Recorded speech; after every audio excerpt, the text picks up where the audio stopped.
Okay, good morning guys. So nandito ako sa Cavite. Okay, so ito yung parking space ni ma'am.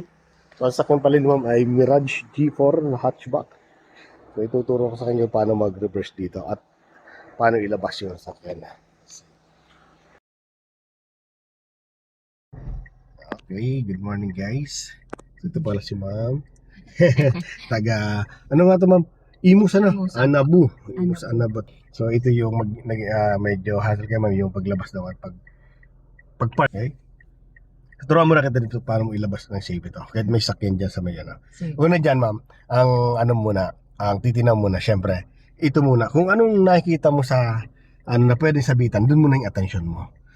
Aabanti ka man o atras, tatandaan mo lagi, alin yung delikado. Kagaya dito sa sitwasyon na sa yan ang delikado, baka sumabit ka dyan. Nandiyan ang attention mo. Dito, malapad dito sa kanan wala kang problema. So, ang attention mo, nandito sa kaliwa. Okay, so gagawin mo lang, isosurvive mo, diretso ka lang doon, sa unahan na yan, hanggang tumapat lang yung mirror.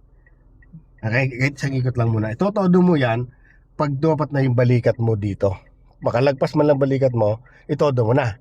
Pero kung may sakyan pa, kagaya may sakyan pa doon, hindi mo muna siya totodo dito pag tumapat ng balikat mo. Itotodo mo lang siya pag tumapat na yung balikat mo doon sa kanya, sa sakyan na yan. Na? Okay? Pero sir, pwede ko din po i-ano dito. Medyo yung kagaya yung Kakain ka pa dito? konti. Medyo pwede rin naman, okay. Pero yung ganyang space, pwede nang hindi na. Okay. Lalo na kung ano, so try mo yung space mo na yan. Sige, diretso ka. Yan. Basta titinan mo dyan yung mirror, layo naman doon sa ano. Diretso lang yan. Yan. Yan. Pero kung natatakot ka, pwede naman. Pero hindi na kailangan. Ayan. Yan. Yan. Palagi sa mirror. Yan. Diyan ka na kumabig. Yan. Kahit di mo itodo, basta kumabig ka lang. Tapos, hintayin mo tumapat ang balikat mo dyan, doon ka magtodo. No? Okay, sapat na yan. Pero syempre, silip tayo dito. Wala.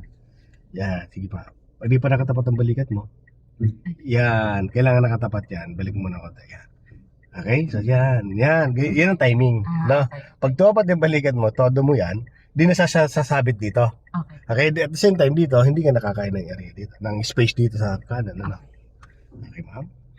Yan. Then, babalik mo na rin yung isa. One. Bago dumiretso, ano? Sige, diretso ka. Bande. Yan. Babalik mo na unti-unti. Yan. Tapos, pag kumantay doon sa gustong puntahan, saka pa lang yung pangalawa. Isa pang ikot yan. Ano? Ayun. Okay. So, gawin natin ay exercise tayo dito ng parking. Ikot, okay lang ikot tayo o atras na lang tayo? Ikot pa para. Sige. Sige ma'am. Ikot tayo. So, sige, obserbahan ko din pati yung galaw mo kung saan ka pa nahirapan. Kung nahirapan ka pa sa pagliko, bigyan kita ng pattern. Okay, pero pag hindi naman, edi okay na yan. Ayun. So, okay yung ikot ng manibela. Okay siya. Ganda. Ganda ng ano. Yan. Ganda rin ng posisyon ng kamay. Tama din. Tapos yung timing ng pagliko, maganda. Okay, okay ma'am. Goods yun. Pero pagka yung mabilisan na sir sa highway, doon ako nahirapan yung ililiko, tapos babalik. At saka yung ano, okay. U-turn. Sa U-turn. Sa Timing highway. lang yan. Hindi ka natatakot sa pagliko. Dahil natatakot ka. Maraming sakyan. Opo, wala. Doon kasi sa sakyan ka natatakot. Kasi ang attention mo, hindi doon sa ginagawa mo Ang attention mo, doon sa sakyan, nasa likod, sakay na sa unahan. Ganun ang feeling ng mga baguhan, ma'am. Yung mga nag-aaral, ma'am. Kaya hindi ka nag-iisa. Mag-alala. So, anong gagawin na doon? Ang gagawin mo lang po, ma'am, ay mag-focus ka lang doon sa gagawin mo. Yung pattern, magagamit mo yung side mirror, yung balikat. Yung dalawang lang yan.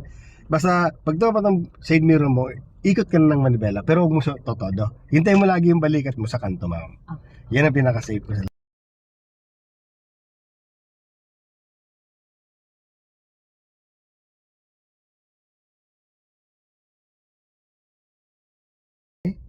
ayun. So, ngayon mapapark na tayo doon sa parking. Bibigyan kita dito ng reference naman. No, para hindi na mahirap hindi ka na mahirapan ng pag-park dyan sa garahe mo.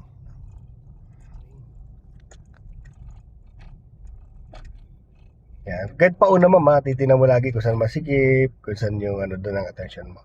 O, gagawin mo lang dyan ma'am ay ito, nipisin mo tong kotse, itong anong yan, itong sakyan na yan. Lapit ka ng kaunti sa kanya. Dito ka, dito, ba't na. Ito. Stop ka muna. Ang attention mo, Dahil dito kung magpa-park, yan dito, ang attention mo dyan sa kanto ng gate mo. Okay. Na, Ito po. so doon mo itapat yung side mirror mo. Pwede yan, ano? O mamaya pa, doon pa sa pangalawang gate na, pangalawang bakal. Ayan. Pero malapit ka dito, lapit, inipisan mo lang doon sa akin na to. Yan. Okay. Yan, pag tapat na yung mirror mo dito sa bakal na yan, yan, ano? So, yan ang mga timing, ano? Pag timing na nandiyan na siya, pwede mo na ito manibela mo dito sa kanan. Na, yan ang timing niya. So, step by step muna tayo. Okay? Ito ko na po, no? Yes po. Then, pupunta ka dito. Yan, gamitin mo yung space na to. Wala namang sakyan dito eh. Yan, hanggang maramdaman mo yung gutter, oh. Sige pa. Okay. Yan, pag naramdaman mo na, okay na yan, ano? So, ngayon, medyo bitin yung konti lang yung ano natin. So magkakaroon siya ng diferensya, no? So gawin natin doon, imbis na side mirror, gagawin natin ay balikat naman. So gawin mo ma'am ay wag mo nang baguhin ito manibela mo. Ilagay mo na sa reverse. Okay, so atras lang muna tayo. Sige, atras. Sige, hanggang tumuwid lang. Sige po. Slow down. Hindi pa. Okay, stop. Gitna manibela. 1, 2. Okay, di ba ito nakatapat ngayon ay mirror dito. Ngayon, gawin mo naman kasi medyo bitin ka eh. Medyo bitin. Yung pag-position ng puto ng sakyan mo, bitin. So, pag inatras mo yun, ma'am, ang pupunta ka sa kanang banda. Masyado kang maluwag dito sa kaliwa, sa kanan ka pupunta. Ngayon, balikat yung tapat natin sa gate na to. Ede sa ano ka, okay? Sige, tapat mo yung balikat mo. Ayan, ano? Yan yung pwede mong gawin. Pag engage sa kanan. Then, todo mo na bela mo dito. Okay, then, bante. Gamitin mo itong space na to. Yan. Okay. So at least hindi na masyadong ano. Okay. Then todo manibela. Papunta dyan. May isa pang pattern na ibibigay ko siya dito. Okay. Atras tayo. First. Ayan. No? Ayan. Yung tinapatan mo ng balikat. Ayan na yun. Nakikita mo sa side mirror. Pag umatras tayo, side mirror lang ma'am. Tingnan mo. Okay. Lalo pag yan. Titingin ka rin sa kanan. Siyempre. Tapos, yung nakita mo yung tinuro kasi yung reference, yung target ng papatungan ng gulong mo. Doon lang attention mo, doon mo itutok yung gulong mo sa likod. Ayan, tutok mo doon ha. Sige pa. Nakatutok na siya doon. Stop. Okay. Ayan, pag nakatutok siya doon, gitna mo, develop mo. 1 and 2. Then, ipatong mo yung gulong na yun doon sa guhit na yan. Doon sa reference natin binigay sa'yo. Okay? Yan na, doon na. Then, kumabi ka na dito. Sumobra. Kung kumabi ka dito sa kanan, todo mo na sa kanan. Yan, then atras ka. So, nandiyan pa rin attention mo. So, sa anong yan. Sige pa. Okay, nandun na. Medyo So, hindi pa. lumuwag. Lumuwag ba? Konti. Okay. Or sakto lang. Parang, ay, sakto lang. Yung pangalawa, eksakto lang eh. Kasi yung sa pangalawa yung nakikita mo. Apo. Na. So, ilagay mo sa gitna manibela mo. 1 and 2. Then atras ka. Napansin mo, papunta dyan sa kaliwa yung sakyan mo. So, kumabi ka ng konting kanan. Sige, kanan. Para magkaroon ng Ayan. para lumabas yung guhit na yan. Sige ba? Okay na po. Ayan o, yan, sa gitna mo na. Atras ka na.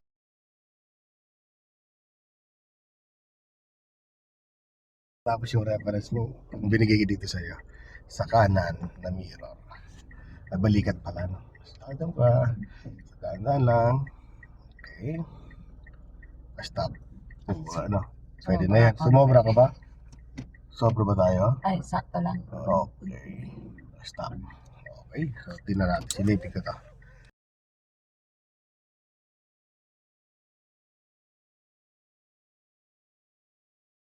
Oo, mama. Kasi, diba, pag binuksan mo to, hindi siya tatama. Okay. Kasi pag sumobra ka pala, tatama Tatama to na. pinto. No? So, okay to pala. Okay na to mo.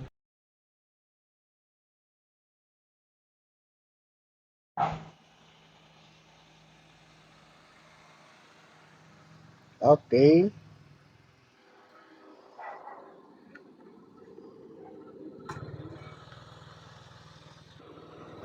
Baba mo na itong ano mo, itong bintana. Yan, baba mo na, no? So, yun. So, ang attention mo dyan sa kanan. Siyempre dito sa kanan, no? Kasi, ay sa kaliwa pala. Ang attention sa kaliwang mirror, ano? Since na papunta ka dito sa kaliwa, so todo mo na manibela mo, papunta sa kaliwa. Okay? Yes.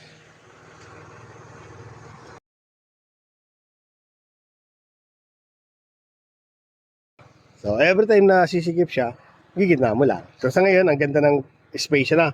Okay, so wala ka ng problema dito sa sasakyan na to. Doon ka naman sa may gate mo. Kung didikit ka dito sa gate. Yan. O, tingnan mo tong kaliwa. Okay?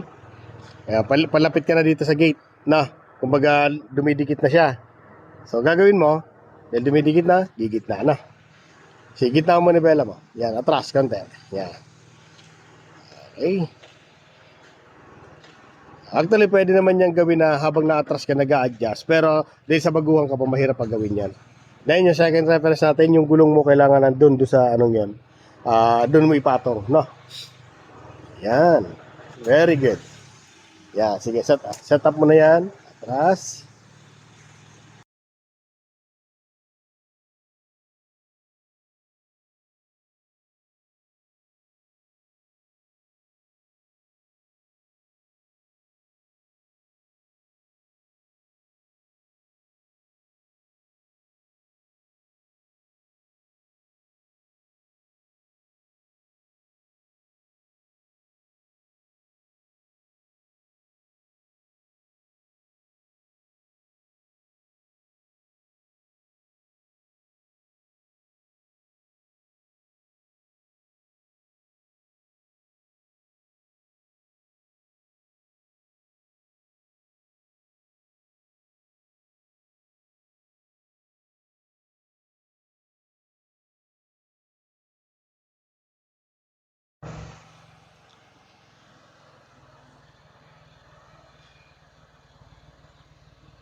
Pakiwari kung kayang kaya na ito na karo.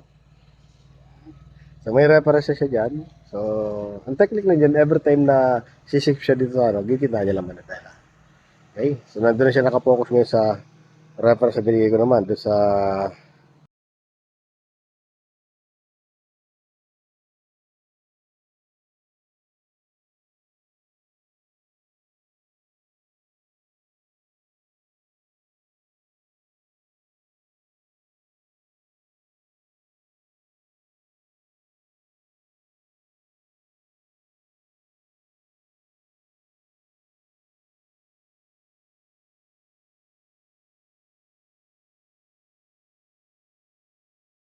so, parallel tayo, ma'am.